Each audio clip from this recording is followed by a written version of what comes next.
speak for itself. Grinding in silence, ain't nothing to tell. When we step on the court, we gon' bring it to light. And we stop and pop like we caught it a light. Stop asking what's wrong with me. You already know there's a dog in me. And there's no stopping my focus, man. Make sure all my people gon' ball with me. Yeah, I came to compete, I'm a dog with it. Yeah, I came to compete with my paws in it. Hey, thanks, Coach. Really excited to be here. Jordan and Courtney Delks here, and this is a little piece of heaven. We got burgers, we got beer, we got basketball, and a lot of body odor in here. It's nice and hot and sweaty, and excited to be here. But I also in a pretty tough position up here because get to follow Coach Benner, almost 500 wins. Coach Casaro just nailed it. I got Coach Weiniger, just won a state championship. So my wife and I were really asking each other, like, what could we possibly bring to the table here? And Coach Painter, he always said that the best coaches in the country are Indiana high school basketball coaches. And I'm thinking, man, I'm just scratching my head. X's and O's, Y's, just, I've seen it all. What are we going to do here? And, but also, get my presentation going here. But so what Courtney and I really discussed was really to give you guys some perspective. And this is a great time of year to really look yourself in the mirror. And so I got 10 questions here for you to really gain some perspective that Courtney and I are going to talk through and 10x your program. And to really think about 10x in your program, you got to understand there's a 2x. And 2xing is doing the same thing over and over and over again, right?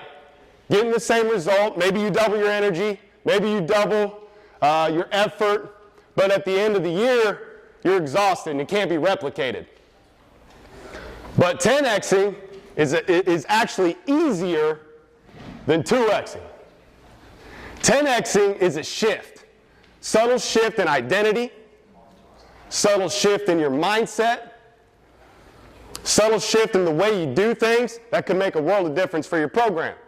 So we got 10 questions. Anything you want to add to that before we dive in? Let's dive in. Okay. Yep. We a little background for Courtney and I. We were coaches just like you guys, and we started Compete Training Academy. Courtney was coaching for Steph White at the Indiana Fever. I just won a national championship with Coach Tonigal at Indiana Wesleyan. We were in our first year of marriage. We're like, how are we going to do this?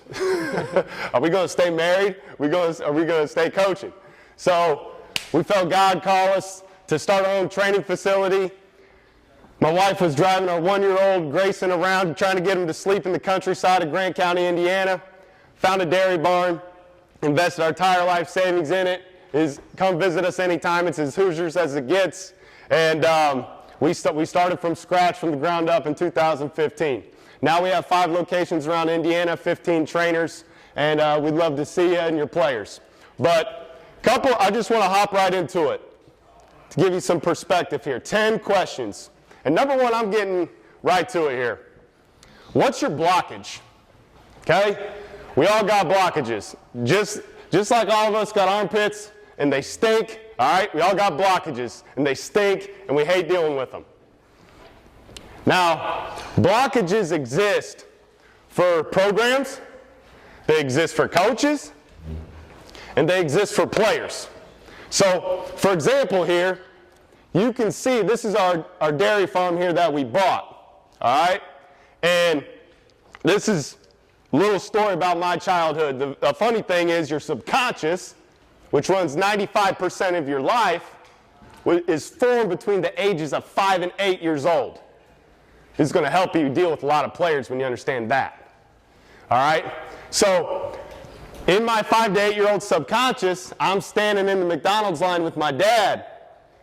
And I had a great upbringing. Mom and dad are awesome. But my dad, I remember so vividly him coming up to me, and I ordered a number 5 or whatever. And he said, no. He's like, 2 things off the dollar menu, son. Money doesn't grow on trees. Who's heard that one before, right? And that stuck with me. Well, I don't know if you know this, but entrepreneurs, they don't have a salary, right? So that was a blockage I had to overcome to reach our potential as a program, as Compete Training Academy. And if you look at this real closely, there's a chicken barn back there, a little small chicken barn. And we're not chicken farmers, we're basketball farmers. And one day I came home, and Courtney and I, we had been talking about building this new barn that you see right here. And man, I'd still be mulling around on it today. But one day I came home, and this chicken barn was on fire. And what's going on? I run in the house, and I said, Courtney, like, I didn't know if someone was in there. And I said, Courtney, what's going on? The barn's on fire. And she said, I got tired of you him-hawing around about building this new barn. So my point is there are things in your program, in your life, that exist, maybe thoughts, maybe mindsets, that don't serve a purpose for you guys anymore, that need to be burned. So what barn in your life needs to be burned to create something new? Because we didn't need a chicken barn anymore. We need a basketball barn. So we built a new barn because my wife had the foresight to do that. When it comes to blockages, many of you guys can see, I'm 5'6", grew up in a town, one stoplight town, and I heard a lot of people say, you're too short, you can't make it to where you want to go, and like, I could have allowed that to be a blockage for me, and it's very important, like Jordan said, our subconscious is formed of what we're telling our kids at home, what we're telling our players, because you will only be that which you think that you will be. So I knew from the time that I was younger, like that God had instilled in me that I'm going to be the best basketball player that I can become, and I didn't allow anything to block me from doing that. And still to this day, like we started CTA, it started on a driveway. Then we went to a dairy barn. I love running into people and they say to us today, man, did you really know that the business was going to go the way that it is? I don't have to answer the question because they paused and they said, of course you did. You knew that it was going to go where you guys are going. So when it comes to your guys' program, you guys have to know that your program is only going to go where you think that it will go.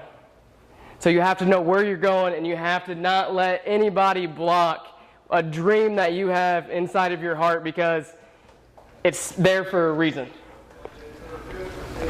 The next question I want to ask you is, what's your vision? And the good book says, where there's no vision, people perish.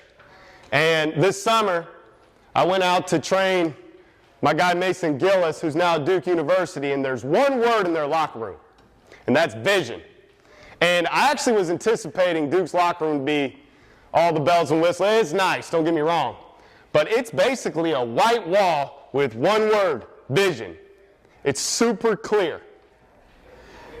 So how clear is the vision that you have for your program? So Mason, they've been working their tails off this summer at Duke, and he said, JD, the vision's really, really, really clear here at Duke. Can you come buy in to the brotherhood for 1 year, no matter where you're from? And there's not all the bells and whistles in their locker room, because they're there to work, which I think is super fascinating. Best programs in the history of basketball, and they really focus on having it super clear, super clean, and there's one word, vision. So do you know the vision for your program very clearly? Do your players know the vision for your program very, very clearly? Where there's no vision, people perish. The young lady right here, this is Alyssa Crockett. She's one of our clients, and she went to Westfield High School, and she will be a junior at Michigan this year.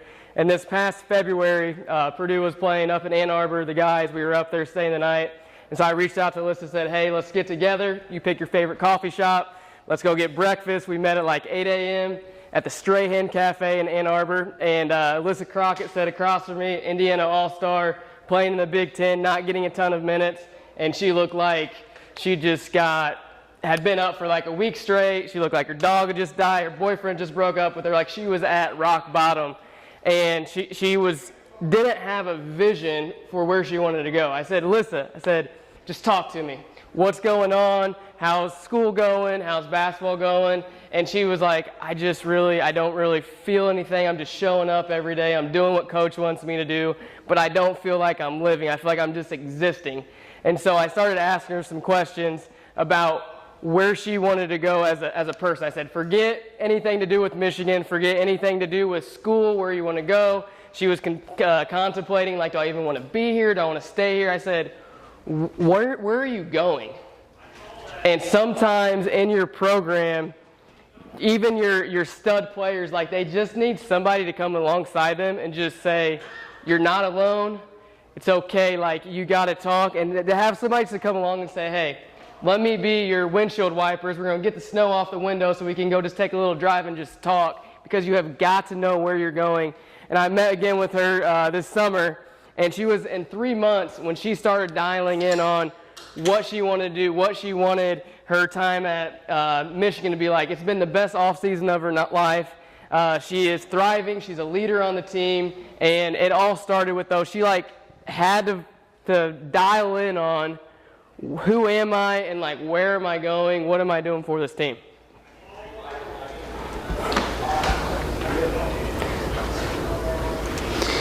Next question I want to ask you is, what is your culture?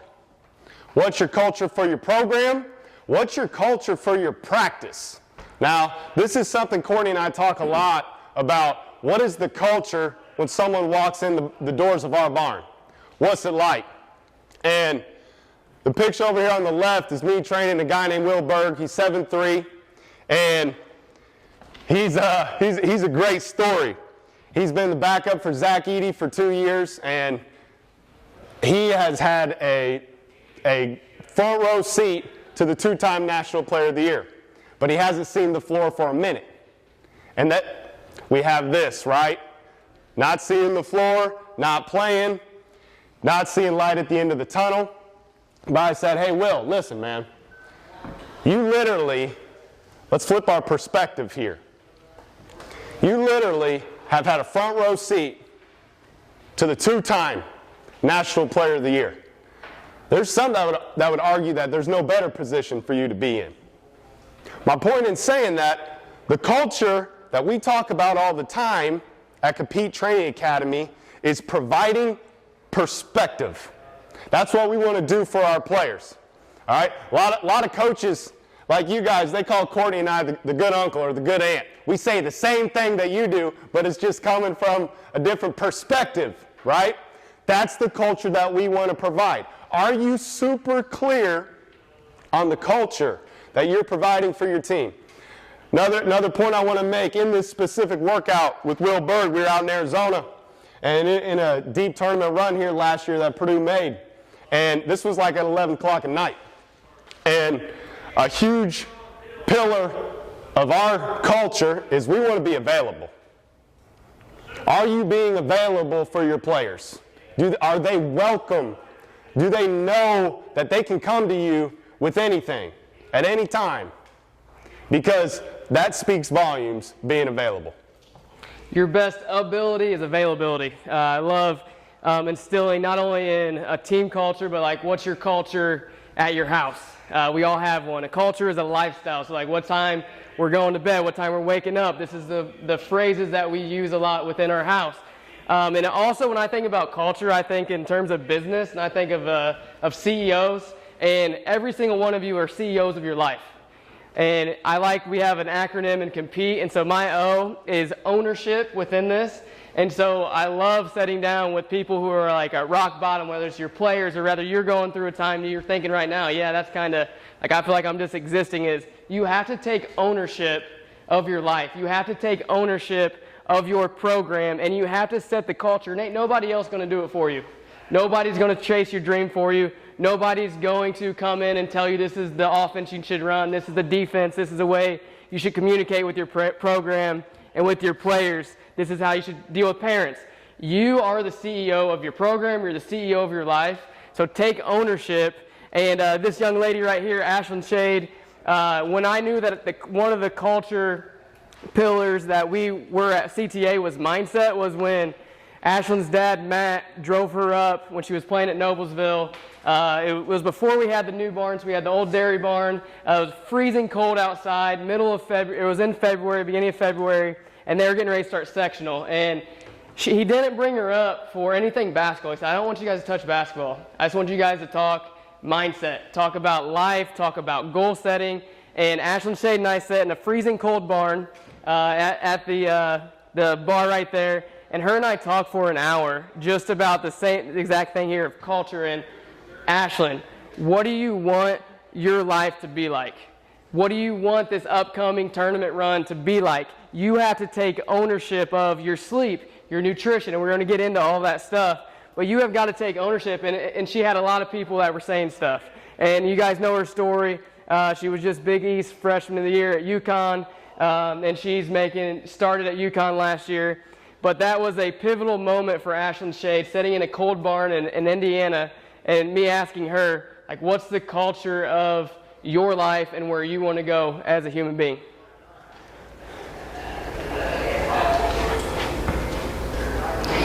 So, the next question is, what are your simple systems? What are your simple systems? So, we all are in the business, and our lives depend on leading 15 to 22-year-old kids, right? If it's not simple, they're not going to do it. So what simple systems do you have in place in your program that emphasize your culture, that emphasize your vision? They got to be simple. So this is a picture of me training 2023 Mr. Basketball, I think, Marcus Burton. He was just ACC Rookie of the Year at Notre Dame. And in that workout at Bethel College, I asked Marcus in that moment, I think it was a Saturday like today, I think it was about this time of year, where football is just beginning. It was early in the morning. I could tell he was a little tired. And I said, man, what do you want? I said, man, what do you want? Because I could tell he was dragging a little bit. And he's like, man, I want to be the leading scorer of my team. He said, man, I want to win conference. I said, dude, stop. I said, you've been the leading scorer of your team for the last 3 years. I said, what do you want to be, man? And he looked at me, and I'll never forget, his lip kind of quivered, and he was like, I want to be Mr. Basketball. And before I could even respond, he started saying, like, well, the indie guys, like, the star loves the indie guys, making, all these excuses. I said, stop, man. This is what we're going to do. I said, you got to be him now. You got to be Mr. Basketball right now. And we're going to put simple systems in your life that are habits that we're going to talk about next slide, to how you go, what does this dude walk like? What's he talk like? What's he go to sleep like? What's he act like? How's he practice? How's he lead? All right? When you win Mr. Basketball, what's your outfit you're going to wear? Buy that. You got to have it or you're not ready. That's one thing my wife, she challenged me about 10 years ago when we started. She said, Jordan, what's your dream? You're going to start picking this up. She really is my better half here. But she said, Jordan, what's your dream? I said, I want to train NBA All-Stars. I trained NBA players at the time, and I'm like, I want to train an NBA All-Star. And she's like, well, what shoes are you wearing? I'm like, Jordans. And she's like, do you have any? I'm like, no. She's like, you ain't ready. I'm like, so you're giving me permission to buy Jordans? She's like, yes, I am. You got to have them. All right? So all that to say, you got to have simple systems created around the vision, around that future version of yourself, around that future version of your program and where you're going. Young lady right here, Emily Kaiser, played at Noblesville, played at Michigan, was all Big Ten her senior year, played professionally in Greece, and she just a few weeks ago left, and she's playing pro ball in Germany, Berlin, Germany, same club, Alba, I don't know how you say it, but the same club where Travion Williams is playing on the guys' side. And Emily Kaiser reached out to me. I had reached out to her on Insta, got ghosted after calling her game at Purdue on color commentating. And so it had been a couple years in the waiting, but she came and reached out to us on our website. And so I get back to her, we have a phone call, and she's like, I've never been trained by anybody before, but I've been worked with my dad my whole life, but I just feel like I'm ready to really take that next step, take ownership, and I want to have a trainer before I go. I didn't have a great experience in Greece when I was playing pro ball, and I'm not really sure if I even want to play basketball anymore. So she comes up to our barn in this summer, and she rolls up, and first session, we do barely anything basketball. We're setting up in the barn, and I'm just telling her, all right, tell me about, give me the State of the Union address is what I call it. And she's just sitting there, and she's like, starts crying. I don't even know if I want to play basketball anymore. I don't know if I'm good enough. I don't know all the things. I don't think that it's worth it. I'm getting backlash from family that I should just start dating somebody, start a family, and do all these things. And so we start diving into, okay, what are your simple systems that you're doing? What do you do to train as a basketball player? How are you taking care of yourself mentally, physically, and spiritually? And she's like, I'm just kind of, I wake up each day and I have this internship with this agency and I go work out, but she didn't really have, and this is a pro. And so I said, all right, here's where we're starting at. You got to have a bedtime, a PM routine, an AM routine. You got to start writing down when you're lifting, when you're coming to train at the barn, when you're doing your mindset, when you're doing your journaling. Simple things, and I call it mastering the fundamentals, okay? We have master, ball handling and all these things, X's and O's, but master the fundamentals of life, of sleep, hydration, eating, journaling. Take time for yourself and start focusing on Emily and don't care what anybody else is thinking. And within a month's time of Emily really just dialing in on Emily and focusing on these are the things that I need to do to take care of me so that I can better take care of everything else. When she left 2 weeks ago to fly to Berlin, Germany, she was a completely different person in just a month's time by just focusing on putting in simple systems. And she's over in Germany, and she is a completely different person than she was when she was in Greece. And all it takes is one person, and you guys are all coaches, a lot of us are parents, one person to sit down and have time just to sit down and lay out the basic fundamentals with somebody of how to handle yourself in life.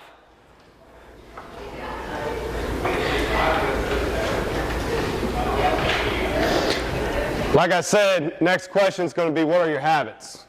What are your habits? So filling those simple systems with habits. And on the right here is my boy TKR, Trey Kaufman, Wren. And this dude has had the best off season of his life. Watch out. He's got a monster year coming for the Boilermakers. But Trey, just as you know, great team, lots of great players, and, competitive. You want a greater role, all that good stuff. And Trey comes in to the barn this offseason, and proud of him, man. Like, he stayed in Marion for 3 months. And he had a schedule. He had habits from 5 a.m. in the morning till 8 o'clock at night, where it was mind, body, spirit. If you don't know, there's 3 planes of existence. There's your mind, there's your body, and there's your spirit. All right? I like to describe it as a car. All right? A car is the physical existence. All right? This is what we see as coaches. We see the physical existence of our player. All right? I want you to think about the steering wheel in that car. That's the mental existence that drives the car. Then I want you to think about the person driving the car. That's the spiritual. I like to say it won't go anywhere without the person in the car.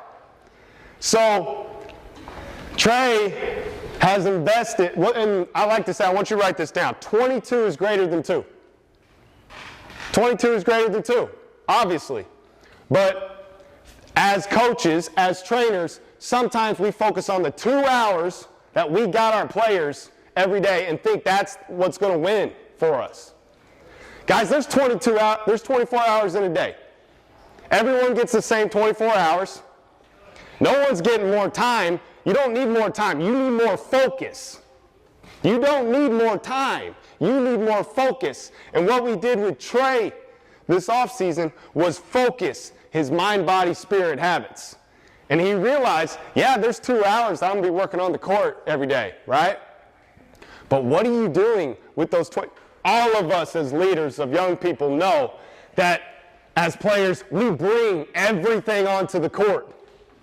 So helping our young people, helping our players understand, hey, what are we doing here with the 22 hours off the court? These habits. So Trey, I'll just give you a few habits that we had Trey start at our barn that we have. We focus a lot on recovery. Okay, overtraining is a thing. All right, and that's maybe some of you are dealing with the other end with your players. You're trying to get them to work, get them in the gym.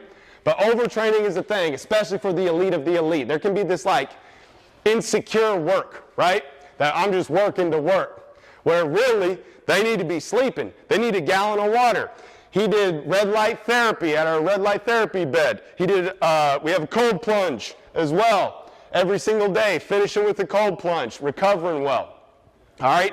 Journaling, meditating, reading, okay? All these things help just stir this fire inside of him, and then he brought those 22 hours onto the 2 hours of the court, and he's having a great preseason so far. So what habits fuel your simple systems from the question before? I'm going to give you guys a math equation. Might have some math teachers in the building. 1 plus 2 equals 3. I have a first grader, he knows that. My pre-kindergartner, she knows that, okay? Well, I'm going to write down here, okay? The 3 planes of existence. We have the spiritual plus the mental equals the physical, okay? I have clients of all ages, I said in our office, or I'm out working with them, I say, where are you focused the most time at? Number 3, the physical. Okay, well let me tell you something. Life works from the inside out. So we like to say, as within, or you can say as above, so below, okay? As within, so without. Some people, I'm moving to another one. As above, so below.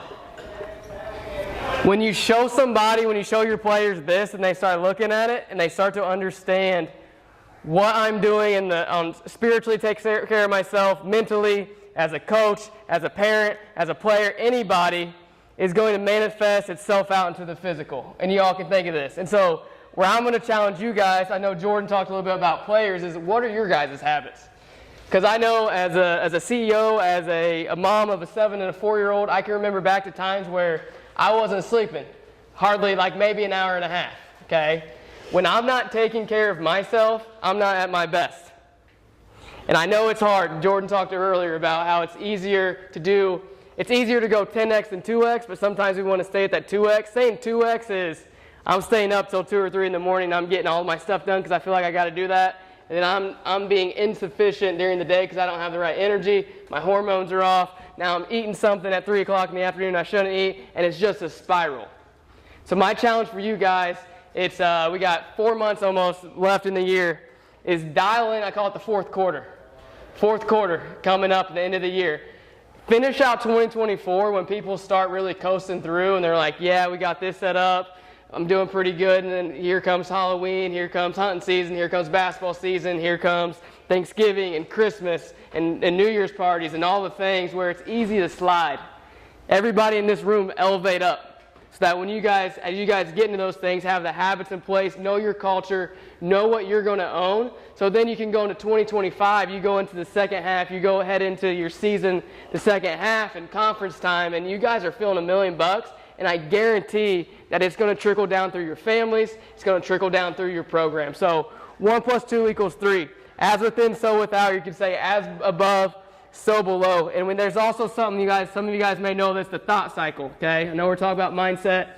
So we all have a thought. We all can think something, okay? We had a dream of we're going to have a barn and it's going to be a place where people come from all over. You know how many people, the same people that told me I was too small at 5'6" to go be Miss Basketball or to play Division I basketball said, why are you going to start this in Sweetser? Why don't you go down to Carmel or Noblesville or go to West Lafayette or go to Fort Wayne and go start a business there?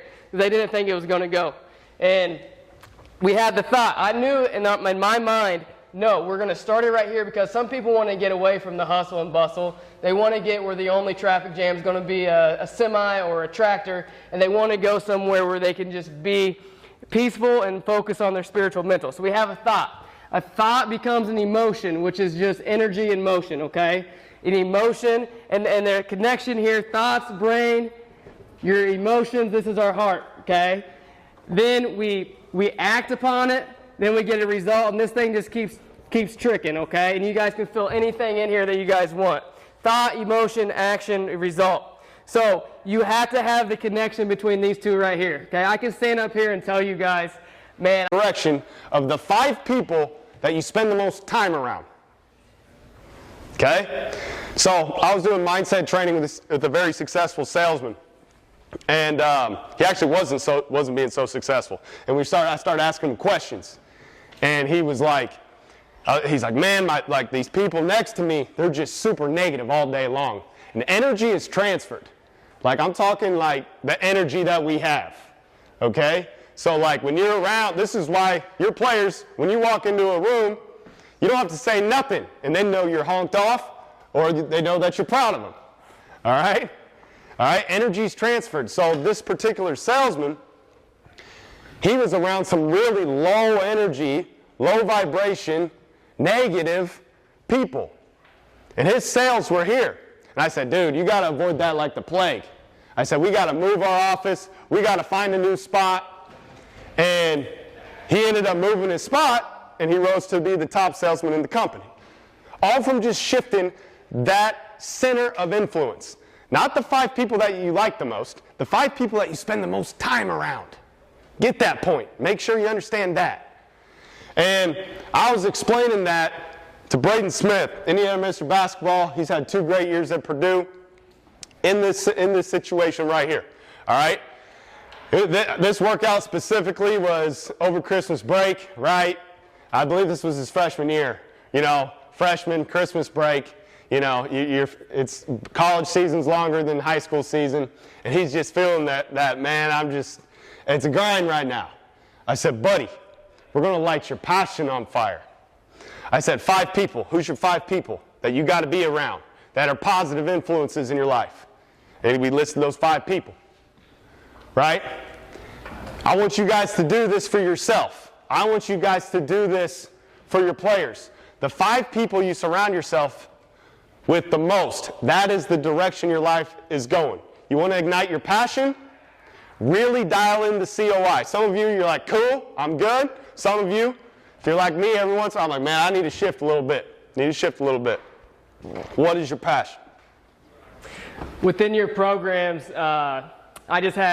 we do quarterly meetings with our employees, and I just talked with one of our employees yesterday about, you know, what do you like that you're doing right now? What's like, it's okay, and like, what can we shift you to and elevate you and have you start doing that you're going to just be living the abundant life and feel full of joy.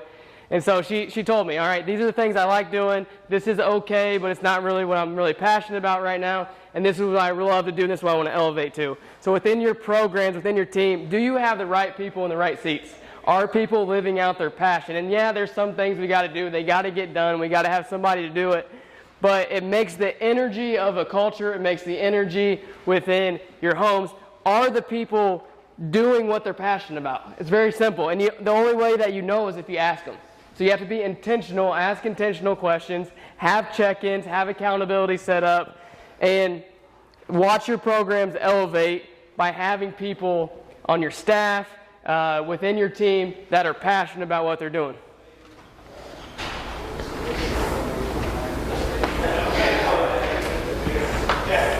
Next question to 10X your program. What is your unique design? What is your unique design?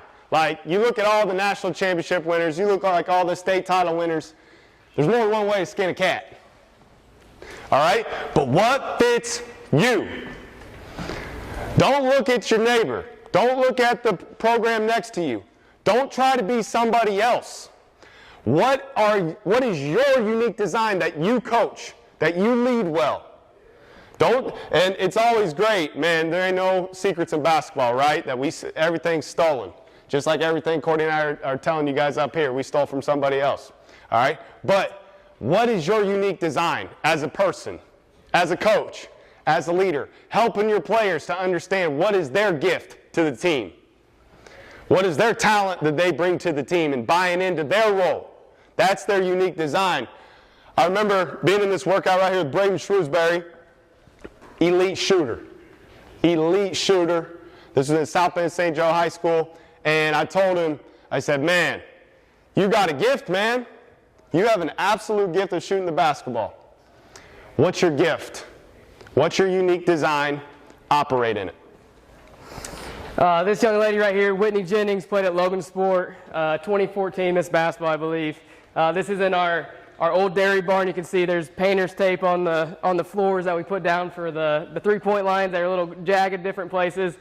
But it was in this moment that it was like a light bulb moment that my unique design was working with female basketball players, and that this barn in the middle of Indiana that has painter's tape down, that top players are going to come to it because they're not coming, yes, X's and O's, but it's about asking those intentional questions. And that's when I knew, I'd known it different points in my life, but this workout here of getting Whitney Jennings, she had just transferred from Iowa back to Butler. She took time out of her time to come to the barn. And so you don't know, you're finding your unique design is like you have to be still, and you have to get really intentional with yourself and ask yourself hard questions. What am I passionate about, like we've talked about? What lights my soul on fire? And then you got to go do it. You got to go after it. You got to chase your dream, and nobody else can do what you can do.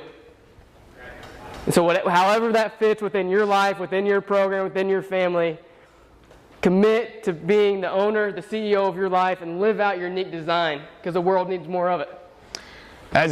And if you're at a spot where maybe you don't understand your passion, your unique design, your strength, I want you to write down the question, what makes my soul sing? What makes my soul sing? Do more of it. What does not make my soul sing as a coach, as a leader of my program? Do less of it. Delegate it. What makes your soul sing? Operate in your unique design. What is your shiny object? What is your shiny object? I'm an entrepreneur. I get shiny object syndrome. Shiny object is something that is distracting you from your vision. Something that is distracting you from your true north, from your purpose. And in this particular workout, I was with Brooks Barnheiser this past season. It was like beginning of February. He went up there, did some mindset and basketball with him, and he had a goal and a vision that he wanted to be on an all Big Ten team. And I said, listen, that's great, and I'm Mr. Goal Setter. I just talked to you about vision, culture, all that stuff. I said, but listen, the way you're going to do that, you can't look at the top of the mountain while you're climbing it. All right? We got to focus and break down every single day. Back to the simple systems, back to the habits, back to being him or her before you're him or her. I said, when you achieve that award, I said, what on the day-to-day is going to get you there? So don't let the goal, the state championship, right? We all got goals, and those goals are good. They keep you working. But sometimes I'm like, forget goals, because they distract us. They're the shiny object. You got to stay in the present moment. There's 3 spaces that your mind can live in. There's the past, there's the present, and there's the future. All right? The past is done and gone. Okay? There's only one good thing about the past. You got to learn from it. All right? I like to say the future isn't real. The future isn't real. It's a made-up concept in our minds. It's always the present moment. So great players like Brooks, think of Michael Jordan, Kobe Bryant, they were great at being in the present moment. Didn't matter if they were 14 for 15 or 1 for 15. They were shooting the final shot. All right?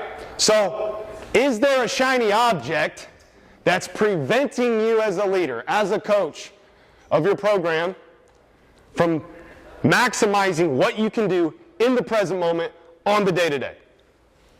Young lady right here in this picture, Reagan Wilson, just graduated from Noblesville, and any of you guys who saw her play would love to have her on your team because she was a dog. Like, just worked hard, has that compete mentality, just gets after it, and she's the same exact way in a workout. Like some of the best one-on-one sessions I've had her against Reagan Wilson, where we're just like about ready to murder each other, just going at each other in the barn, getting physical. And Reagan, her shiny object was she was really living in the future. So she was thinking about, so she came to me after the season this year, started training, started diving into mindset, and she was really focused and really had a lot of her identity in whether or not she was going to be Miss Basketball. And so just looked her in the eye and said, what's going to happen if you get Miss Basketball? Well, I'll be Miss Basketball, and yeah, nothing really. Does it change anything about what you did in high school? No, not really. Are you still going to go to Iowa State and have a chance to have an amazing career, be on a top 10 team, make a run? Yeah. Okay, so what happens if you don't get Miss Basketball? Do you still get to go to Iowa State, still go have a chance to create a new chapter for you, to go have a chance to go win a national championship? Yeah? So your identity is not in whether you get this Miss Basketball award. It's voted on by people anyway. It's people's opinion. All you need to know is you did the best that you could your last 4 years, and let's focus on moving and being in the present moment, and let's get you ready for Iowa State. Yes, you have this goal of going in and being one of the best players in the country and going in and making an impact on your team, being a leader, going in and doing all those things. And she started coming to the barn, and she started dialing in on the present moment, day by day, putting in, we were on that fan bike, getting her conditioning set ready to go, getting her physically ready for playing in the Big 12 conference. And when she started not focusing on these shiny objects of these titles that she's going to have, and are my teammates going to like me at Iowa State? Am I going to be able to fit in? Am I going to be able to do this? And just started focusing on doing what she needed to do. The girl skyrocketed, and she went to Iowa State this summer, and I was getting updates from Coach Billy and his son and the strength conditioning coach Aaron, and she absolutely went and just rocked it. But it came from the spot of she had to let go of the shiny object and just let's focus on what I can focus on.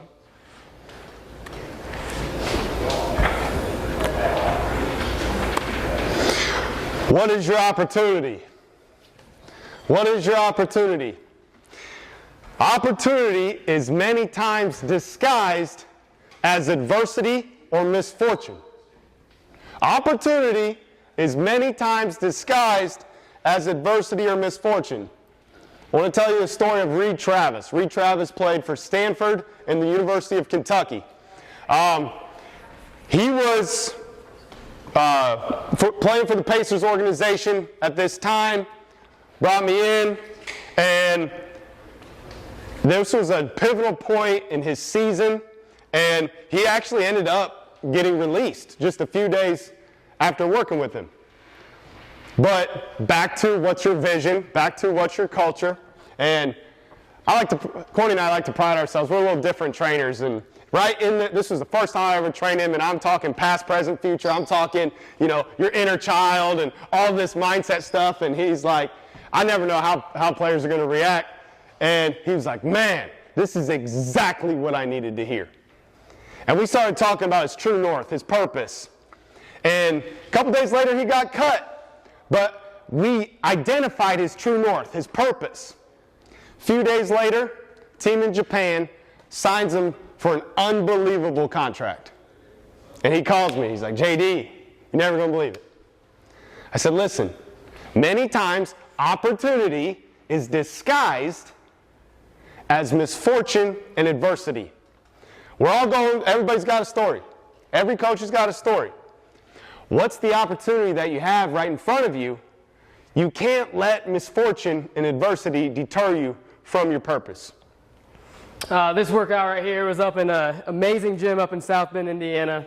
I remember I had a group of players on my end. JD was working with a group of players on his end, and JD's group was the Knesny brothers from South Bend, St. Joe, one's at Notre Dame now, Lewis Jackson, all-time winners point guard at Purdue, and a couple other high-level guys. And in my group, I had Blake Wesley. And in this picture, I think I just came back from maternity leave with my son, and so I was kind of out of not really paying attention to basketball. I didn't really know who Blake Wesley was. I saw the EYBL shirt. I was like, he's probably pretty good on the circuit. And the thing that stood out to me, I didn't know who Blake Wesley was. And when he was in my group, he never complained. He just did what he's supposed to do. and I could tell that he was different. He was going hard in every drill. He was getting after it. And afterward, JD talked to him in the little foyer area of this barn, and I'll let JD continue on the story in a second. But what stood out to me, like, he didn't care that he was in like the second group, essentially.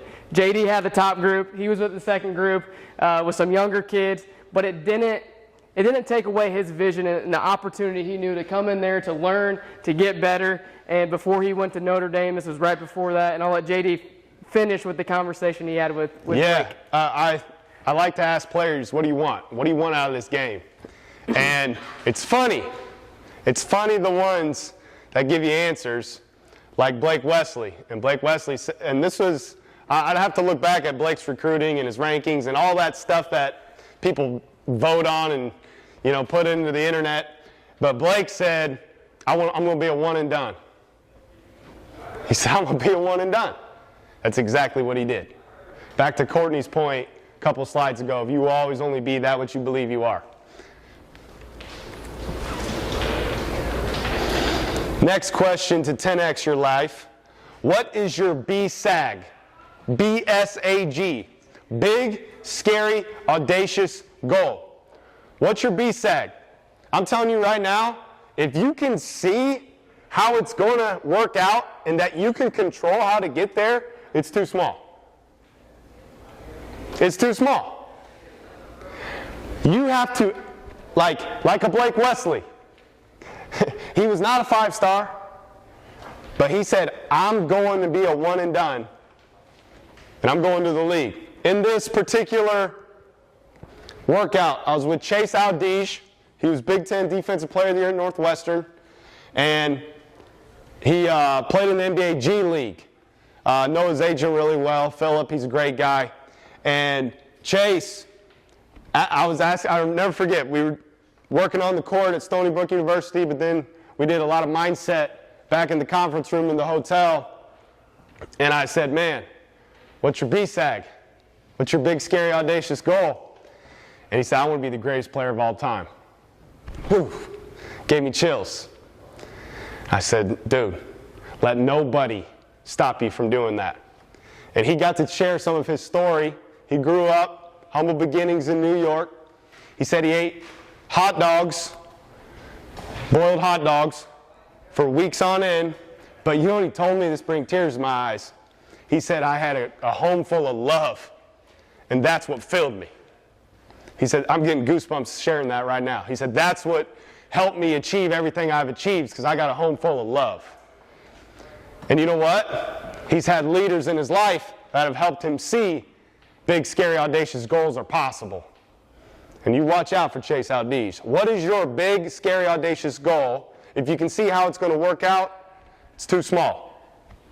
I love getting the opportunity to talk with you guys before your season start.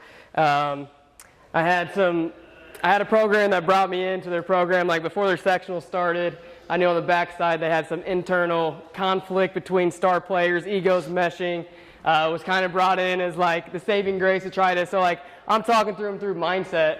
And within a few weeks, yeah, did things start getting better? Yes, but was it going to completely change the subconscious of and transform the mind of the team and the players? Not completely. So what you guys, as you guys are planning out your seasons, you guys will start getting your players in for off season, for preseason, and have a season.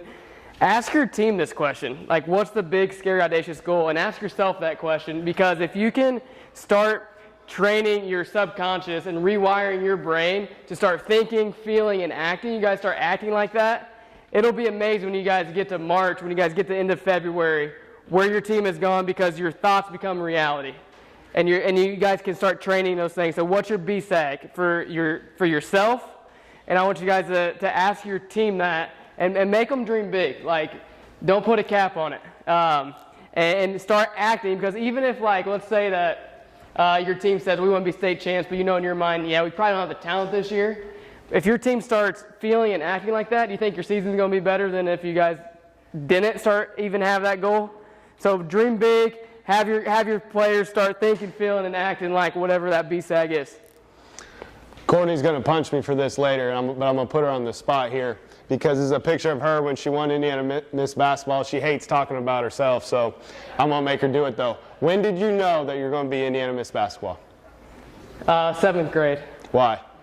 I just remember knowing where my talent level was and knowing that I had the habits in place. I knew that nobody in the state was out working me on my driveway. I'd be out there for 3 or 4 hours. The story was like people would leave to go to work or go to Indy to go shopping, and I'd wave to them on the way out of the neighborhood, wave to them on the way back. I was still out there. So just that inner drive. I knew nobody was out working me, and I started just diving into everything from nutrition to strength and acting like her as a 7th grader before it was a reality.